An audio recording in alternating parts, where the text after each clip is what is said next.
судың бетіне толқынның ұшына дейінгі арақашықтықты жал деп атаймыз. Және су ары қарай қайтқан кезде оның табаны пайда болады. Табан дегеніміз ол екі үлкен толқынның арасындағы арақашықтық. Жақсы.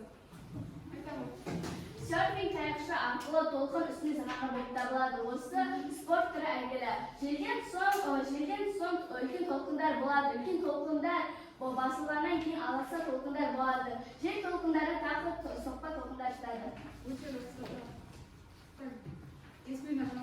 Толысу дегенімізде және қайту дегенімізде. Толысу дегеніміз ол мұхит суының көтеріліп, белгілі бір толқынды үлкен болып жасап, жағаға қарата бару. Ал қайту дегеніміз ол жаға бос қалған кезде, яғни мұхит суылары көтеріліп, керісінше орнына қайтып барып, толқын болмаған сәтте айтады. Және бұл құбылыс тәулігіне 2 рет орын алады. Толы су және де аз су дегенімізде. Толы су дегеніміз ол ай мен жердің арасындағы арақашықтық орын алады, күн сайын айналады. Және де осы ай суды өзіне тартқан кезде, яғни жерге тартылыс күші жасалған кезде, сол жердегі сулар, мұхит сулары көтеріледі, яғни толы суға айналады. Ал ай орнын ауыстырып, яғни осылай жылжып бара жатқан кезде, күнмен олар орнын ауысқан кезде, күн орнына, айдың орнына келіп жердің тартылыс күшін жасаған кезде, сулар өзі қайтадан толқынды жай жібереді. Бұл аз су деп аталады. Жақсы оқушылар, олай болса бүгінгі күннің жартын жазайық. Ашыңызда бүгінгі біздің тақырыбымыз мұхиттармен байланысты апаттар мен ондағы проблемалар. Сіздердің оқулықтарыңыздағы 218-ші беттегі 29-30-ші тақырып.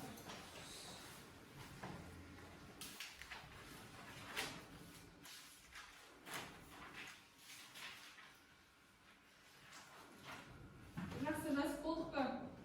Олай болса, бүгінгі сабақтың тақырыбымен таныс болсақ, ары қарай оқу мақсатымен таныс болайық. Яғни бүгінгі сабақта біз дүниежүзілік мұхитпен байланысты апаттар мен мұндағы проблемаларды топтастыра отырып, сақтану шараларын және де шешу жолдарын ұсынатын боламыз. Бүгінгі біздің сабағымызда таныс болатын ұғымдар, яғни терминдер, апаттар, тропиктер, циклондар, торнадо, дауылдар және мұхит ресурстары, мұхиттану, мониторинг және де тактикаттар, құйындар және де тағы басқа осындай ұғымдармен танысып отыратын боламыз. Ой қозғау сұрақтары. Яғни сіздерге сұрақ, логикалық. Дүниежүзілік мұхитта қандай апаттар болады? Кім өздеріңіз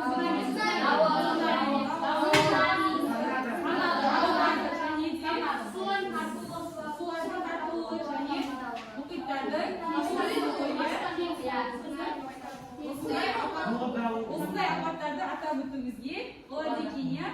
Одан кейін мұхиттағы басқа да проблемаларды атайық. Қандай проблемалар бар? Мұхиттағы мүшелердің өзінің өмір сүруін тоқтату. Яғни организмдерді жаңағы проблемаларға байланысты жойылуы. Содан кейін тағы да қандай проблемалар бар? Әртүрлі мұнай каналдарының жолдармен ластануы әсерлерін атап өтуге болады. Ары қарай жалғастырайық. Жалпы бізде мұхитта болатын апаттардың ең жойқын түрлерімен таныс боламыз. Жаңағы айтып кеткен ұғымдармен тропиктік циклондар. Жалпы тропиктік циклондар бізде 5 бөлімнен тұрады. Олар тайфун, дауыл, сырма, боран, құйын және. Жалпы тропиктік циклон дегенімізде ол біздегі тек тропиктік ендіктерде мұхиттардың үстінде болатын қарқынды, күшті атмосфералық құйындар, яғни атмосфералық құбылыс болып табылып отырады. Одан кейін тропиктік циклондар әсіресе бізде 5 градус және де 20 градус солтүстік ендік бағытта және 20 градус оңтүстік ендік бағытта аралығында байқалып отырады екен. Содан кейін бізде тропиктік циклондар жалпы туралы алғаш бізге мәлімет қалдырған Христофор Колумб. Пайда болу аудандарына қарай тропиктік циклондар бізде мынандай болып бөлінеді. Яғни тайфун мемлекеттер елдерде бізде Қытай, Жапония, Вьетнам мемлекетін, Беларусь, Австралия, атап өтуімізге болады. Сонымен қатар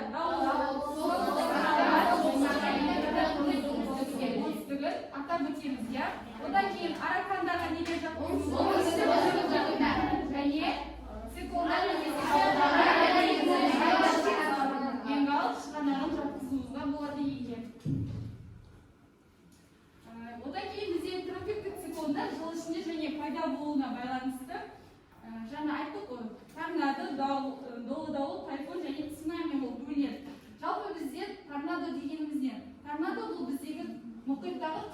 жылдамдықпен айналатын қалыпты құйын болып табылады.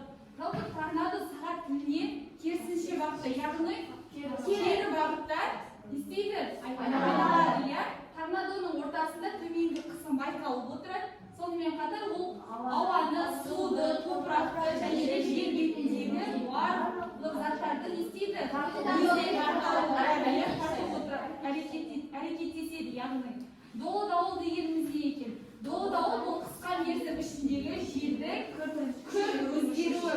Долы дауылдар бізде құрылықта, ағаштарды сындырып және де әртүрлі ғимараттарды не істейді? Бұзып тұрады, яғни жылып сол ғимараттарды жылып алып кететіндей дауыл болып отырады. Одан кейін тайфундар. Жалпы тайфундардың бізде жойқын энергиясы болады. Олар бізде күшті тайфундарды қирату деңгейі өте жоғары. Сонымен қатар ең жойқын тайфундар бізде әртүрлі мұхиттарда кездесіп отырады екен, иә. Одан кейін цунами. Цунами дегеніміз апаттың біраз цунамимен байланысты болып келеді. Сонымен қатар цунами мұхит бетінде гравитациялық озон толқындар түрінде пайда болып отырады. Түсінікті ғой, иә, студенттер? Келесі бізде тропиктік дауылдың бетін қайтару. Жалпы қазіргі таңда бізде тропиктік дауылдардың бетін қайтарудың мүмкіндігі арта бастап отыр. Яғни олар бізде метеорологтар ауа райындағы белсенді әсер ететін факторларды анықтай отырып, дауылдың модельдерін жасап отыр, иә. Яғни біздегі әртүрлі дауылдарды болжай отырады. Одан соң бізде мұхиттың табиғи байлығы, яғни биологиялық, химиялық, минералды ресурс және де энергетикалық ресурс болып үш топқа бөлінеді, иә. Ең бірінші бізде биологиялық ресурсқа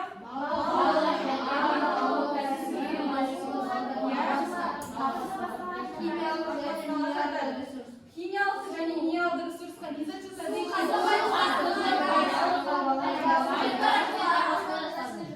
Жақсы, энергетикалық ресурсқа не жалпы түсіндік қой, табиғи байлығы осы үшеуі: биологиялық ресурс, химиялық, минералды және де энергетикалық ресурс. Не кіретінін түсіндік қой, иә? Ары қарай дүниежүзілік мұхит табиғи ресурстардың қазынасы болып табылады. Биологиялық, минералды және де энергетикалық ресурстардың көзі, иә? Ары қарай мұхит табиғатына антропогендік әсер. Жалпы антропогендік әсер дегеніміз не? Антропогендік әсер деген бұл адамдардың қолмен жасау нәтижесінде болатын әртүрлі іс-әрекеттер, яғни адамдардың оған бізде атмосфералық жауын-шашын, өнеркәсіптік және ауыл шаруашылық қалдықтар, өзен және тұрмыстық су ағындары, кемемен тасылған жүк және мұнай, газ өндіру жатады екен, иә? Көрдік қой? Ары қарай жалғастырайық. Экологиялық зардаптар. Үш қатардан тұрып оқиық, қайсы? Кім бастайды? Ержан бастап оқиық. Бұл біздегі мұхиттың экологиялық зардаптар. Біріншісі соның ішінде патогенді организмдер популяциясының орташа биомассасы асады. Жақсы тұрады. Келесі, тегіс фаунасының кейбір түрлері мен туыстары не істейді? Так, бір дана оқи ғой, үшіншісін. Жаңа эндоктарлы организмдер пайда болады. Нақты бір химиялық ластаушы зат немесе отты бойына жинаған организмдер. Яғни отты организмдерді бойына не істейді? Жинап отырады, иә? Жанар оқи ғой. Мұхиттың азабымен қатар қызыл су көтеріледі. Ресейде дамып бара жатқан планктонды организмдер гүлдері кезінде теңіз ортасында қауіпті у шашады. Яғни отты шашып отырады. Яғни бізде мұхиттың экологиялық зардаптары, иә? Түсіндік қой? Иә. Ары қарай. Ясмина оқи ғой. Адамзаттың биосферасы табиғи ресурстардың белсенді түрде қолдану барысында мұхит табиғатына одан әсер етіп жатыр. Бұл мұхит пен атмосфераның арасында жүретін өзгерістерді қауіп төндіріп, планетамыздың келбетін өзгертеді. Мұхитты отырады. Келесі кім оқиды? Мәмбөке оқиды. Тіршілікті жақсарту үшін экологиялық мониторинг жүргізіп, халықаралық жобаларға ескеріш жүргізу керек. Бұған аймақтарын түгендік ішінде көшелі центрлерді дамыту керек. Жақсы отыра ғой. Ары қарай бізде тапсырма, яғни бұл жерде сіздер дүниежүзілік мұхитта болатын апаттарға сипаттама бересіздер. Ол үшін сәйкестігі табу тапсырмасын орындау қажет. Яғни мына жерде тұрған бізде терминдер, мына жағындағылар анықтамасы. Біз не істейміз, сәйкестендіреміз. Әртүрлі өздер сіздерге қазір ақпарат таратып береміз, соған орындап қазір бірінші болған топ өздері орындап айтамыз. Тапсырма.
Минус, иә? Так, екінші сұрағын оқып қойыңдар. Циклон дегеніміз не? Бірінші топ тездетеміз. Циклон дегеніміз не екен? Тек тропик белгілерде мұхиттың үстінде болатын қақпандар үстегі атмосфералық құйындар. Дұрыс па? Екінші топ, дұрыс емес па? Үшінші, долы дауыл дегеніміз не? Тыңдаш, долы дауыл дегеніміз не? Қысқа мерзім ішінде желдің күрт күшеюі. Дұрыс па? Бірінші топ. Екінші топ дұрыс па? Үшіншісі, айфон. Зойкон энергиясына тропик циклон Екінші топ дұрыс па? Жақсы, отыр. Бірінші топ сендерге, екінші топ бір ғана қоя қойды. Жақсы, екінші топ айтамыз. Аға бересіңдер, дұрыс па? Так, екіншісі. Долы дауыл тек тропиктік енді көтерілетін мұхиттардың үстінде орын алатын Дұрыс па? Тайфун сағат тіліне қарсы бағытта айналады, ортасында төмен қысым байқалады. Дұрыс па?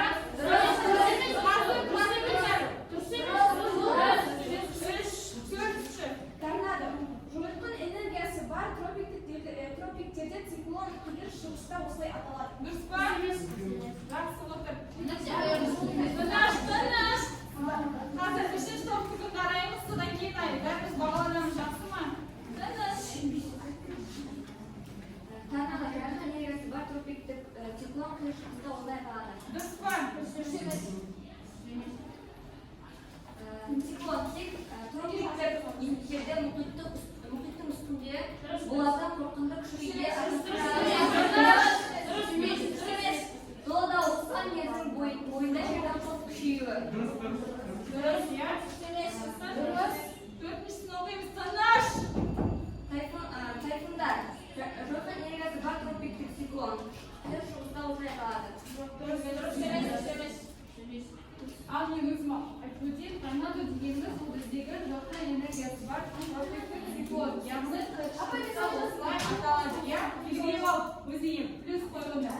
Так, мен айтқанымды белгілеп ал да өздеріңе плюс қой. Сіздің қазір маған балдарыңыз айтасыңдар, жақсы ма? Ағай, циклон дегеніміз ол сағат тіліне қарсы бағытта. Циклон қысқа мерзім ішінде желдің күшеюі. Ағай, долы дауыл дегеніміз тек тропиктік ендіктерде мұхиттың үстінде болатын қарғынды күшке ие атмосфералық құйындар. Ағай, тайфун, ол бізде сағат тіліне қарама-қарсы бағыттағы ортасында төменгі қысым байқалады, иә? Бірінші топ, нешеу пай? Қараш, нешеу плюс? Біреу, иә? Бірінші топ, біреу. Екінші топ,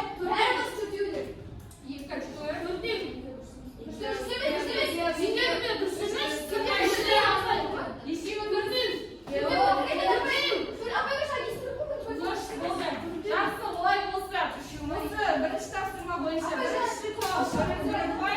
екінші топ бізде 4 ұпай, үшінші топ 3 ұпай, иә?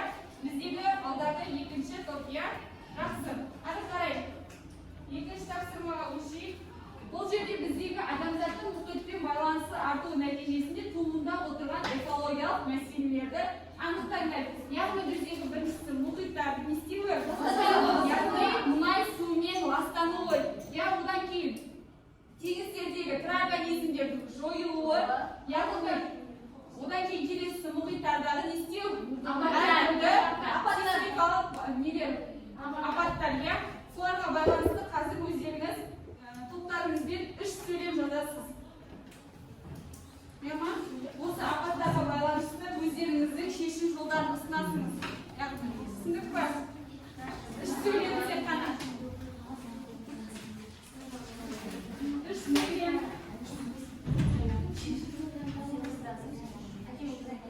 3 сөйлем жаза қойыңыз. Осы тапсырма бойынша.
Солардың ішінде кең таралымында бейжің теңіздерді қорқын суға адамдар жағажайда демалуға барған кезде өздерінің қоқыстарын Бірінші топтың өзінің шешу жолдары. Түсіндік қой, иә?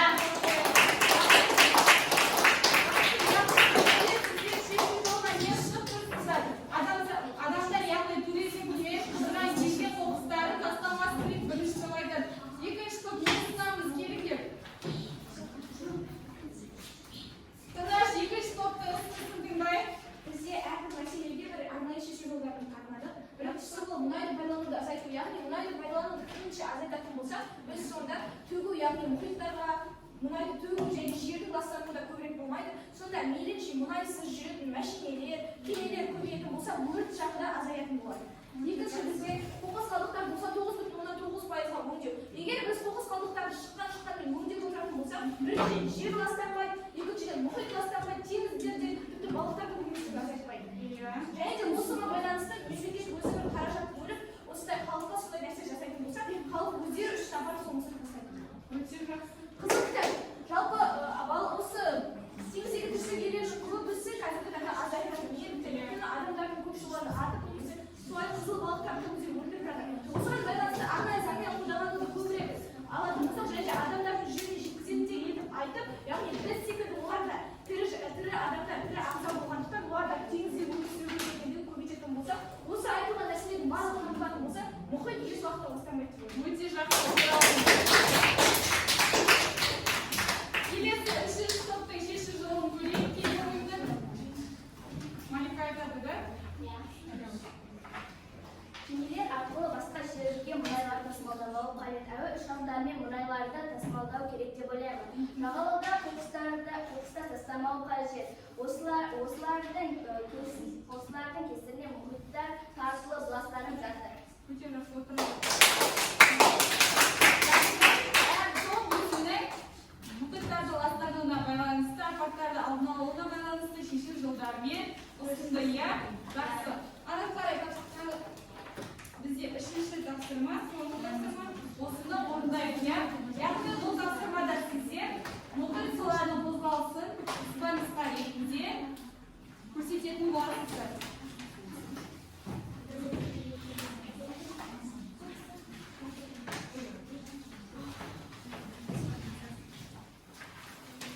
Қазір біз цифрмен қараймыз, иә?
Apay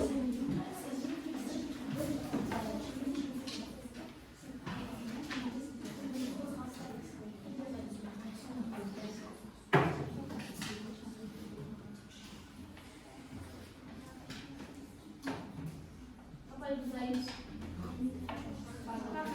Birinchi to'pdan sizlarmi? Ikki. Hozir ikkinchi to'pga tik, niya?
Егер мысалға жылы су болатын болса, онда біздің ағыс жағын жоғарғы болады. Ал су кәдімгідей тұздан суық болатын болса, онда жоқ жайлы бөлінеді.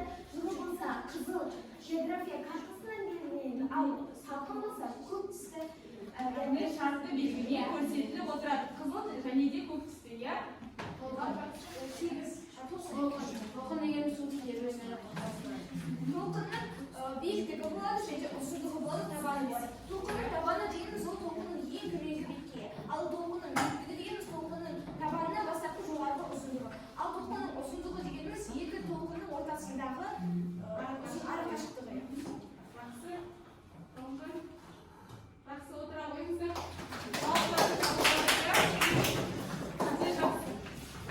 Үшінші топтарға келе қойыңыздар. Ағлатпен біздер қандай деген дауыс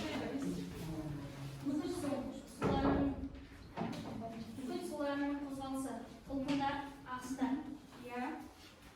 Судың тербелмелі қозғалысы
яғни ол сізде қандай Сен ол орташа деген. орташа, иә, жақсы отырып. Өйткені не үшін?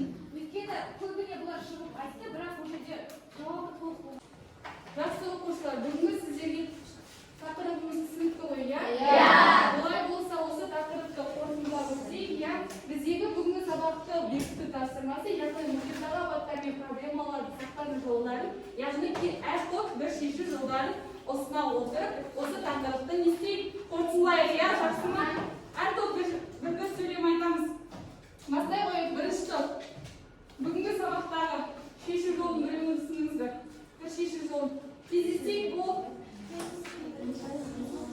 Екінші топ. Дайын екен, айта берейік. Бізде ең үлкен мұхиттағы проблеманың бірі бұл мұнай болып табылғандықтан біз ойлаймыз, бізде қазіргі мұнаймен жүріп тұрған машиналарды, басқа да белгілі көліктерді, басқа нәрсенің барлығын, оның барлығын алып тастап, орнына су немесе белгілі бір электр тоғымен жүретін нәрселерді орнату керек. Сонда мұхитта мұнай кіріп ластанбайды және де көптеген апаттар орындалмайды. Жерімізде де мұхит өседі.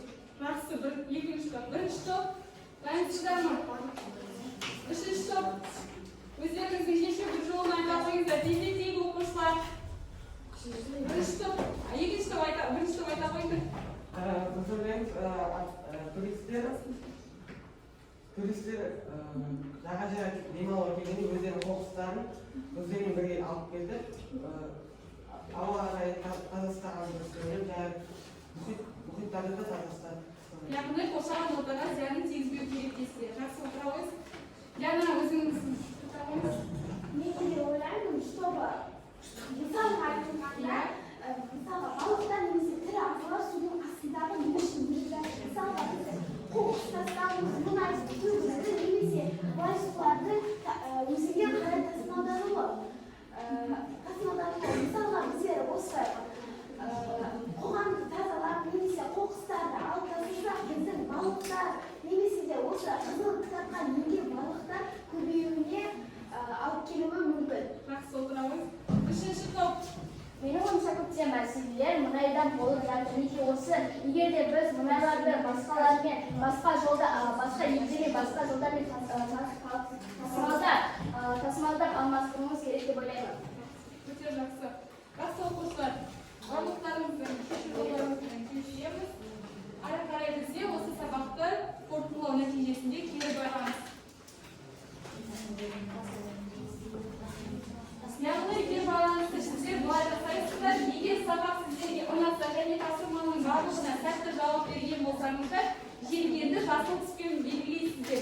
Ал сіздерге сабақта қиындықтар тудырған болса, сіздер желкенді сары түске бояйсыздар. Егер де сіздер сабақ барысында тапсырмаларды орындау қиын болып, мұғалімнің көмегі қажет болса, желкенді қызыл түспен белгілейміз, бояймыз яғни. Сіздерге кері қараңыздың парақшалар таратылды. Қазір орындап жіберейік осыны. Егер қаласаңыздар, кейінінде бояуларыңызға болады. Соңғы сіздермен бояйбек.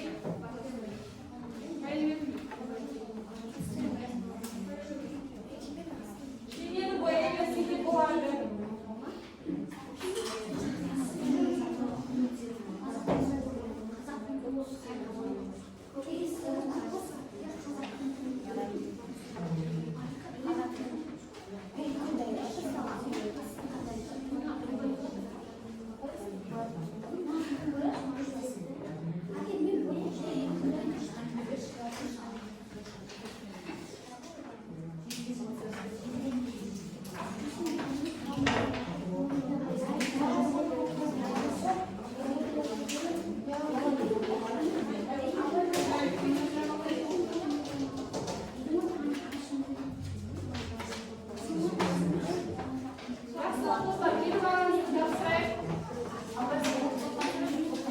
Бірінші топ.